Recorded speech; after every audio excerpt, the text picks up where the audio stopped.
Minecraft Origins Randomized Hardcore, aka Origins Nuzlocke. I have 9 different origins, meaning 9 different lives. Each time I die, the previous origin that I was will be permanently lost and I'll be randomized into something new. Let us begin. Let's get started. Well, you know what? This isn't that bad. With the ENDERIAN, you know what? I'll accept that. It does mean that we can't touch water, but it's not the end of the world. For a quick rundown, the ENDERIAN has the ability to throw ender pearls at any time. You take damage from water, you're afraid of pumpkins, which is completely entirely useless in a single player series, and you can reach further, as well as break blocks, place blocks, hit entities, yada yada yada yada. So great starting origin, but unfortunately, we're not in the greatest of biomes, so I suppose let's go up. So the Mesa isn't exactly the worst biome to start off in. It's kind of going to get annoying because we're going to be lacking a lot of certain resources right off the bat, such as food or even animals in general, but I guess we'll go as we go along. Let's get ourselves our first tree chopped down. We're going to leave this one here, just for the sake of, hey, this is where we started. After mining up a bit of stone and as well as the coal that was in the general area, I decided that I would take the trip throughout the Mesa in order to try and find some potentially better biomes to settle down within. I mean, never ruins is fine. Golden apple, 2 of them. Some iron nuggets, some gold nuggets. Got a desert, and I think we got a desert village over there. Woo!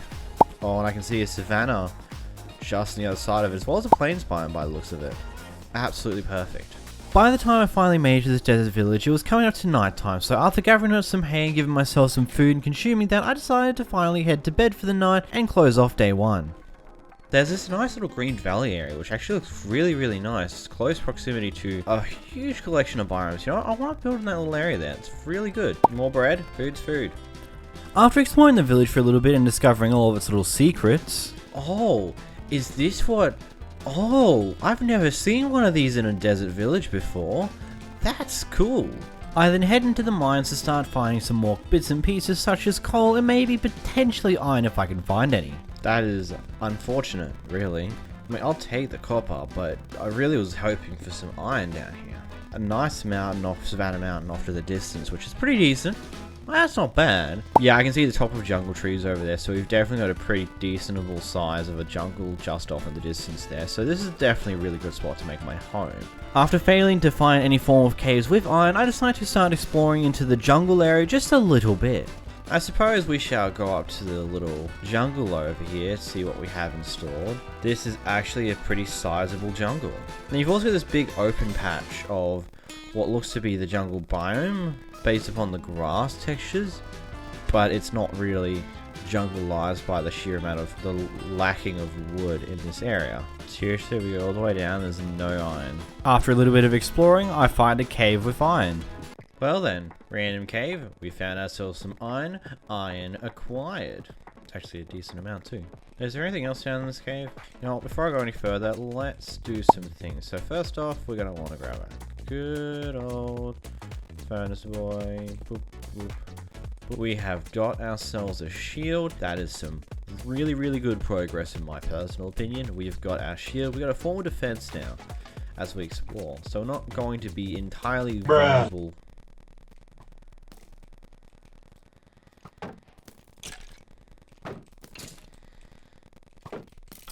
Stupid skeleton interrupting when I was talking. How dare you interrupt me? And you didn't even hit a shot. Even when I was distracted, you failed to hit the shot. What a madman. You suck. Is there any more iron that I can grab from this? Some copper, which, again, considering I want to build with it, I do want to get as much of it as I can. I know I missed some already, but we don't worry about it. There's some more iron here. Nice. This cave was large and massive, and it was very long, goes all over the place, and there's probably a lot more to discover down the line within this cave, so I grabbed the last of the iron that I can find pretty quickly within this cave, and then head back to the surface. Yes, I just murdered some cows, don't worry about it, you know, it's not a problem, not at all. What a weird tree. There's actually a really nice little valley area over here. Potentially make something cool in there. Maybe I could do those like a nice little river area for the Merling. So, okay, let's get started. I just kind of hope that I get a origin that isn't allergic to water as my second one, just so I don't have to, so I can make things with that origin to support the Merling. Because the fun of this series is that not only do I want to build some builds in theme with the origins that I get, but I also will have the ability to prepare myself for certain origins that I know that I'm going to have to deal with sometime down the line. For example, a 𝓵𝓲𝓷𝓴𝓼. I want to make sure that I have some form of obsidian. I want to make sure I have a portal to the Nether, so I have the ability to get back here when, well, let's say I spawn as a 𝓵𝓲𝓷𝓴𝓼 in the future. Anyhow, I'm gonna leave you a fun time lapse while I create myself a farm.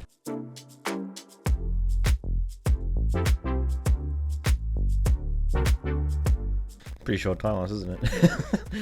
Yeah, I just wanted to make a little farm here. That's going to go back to normal dirt pretty quickly. That's unfortunate, but that's also okay. I'm not 100% sure how I want to build this house. I want to build a nice little starter house. I don't know if it'll be the permanent house. I hope not. I hope this is kind of more of a, just like, yeah, we're just starting out. We've got to do something simple. So I say we do this for we want a double door. Stack it up. We do this. And that's the front door frame of the house. I suppose that should do pretty well, wonders wise. So we got another time lapse again. This time we're building a pretty cool little base for the house. But one thing I didn't realize was the fact that I had a lot of resources that I need to gain for this. I woefully underestimated how much I'm going to need to build it. I need a lot more stone, need a lot more wood. So I spent about as much time collecting the resources for this build as I did actually building the build in the first place.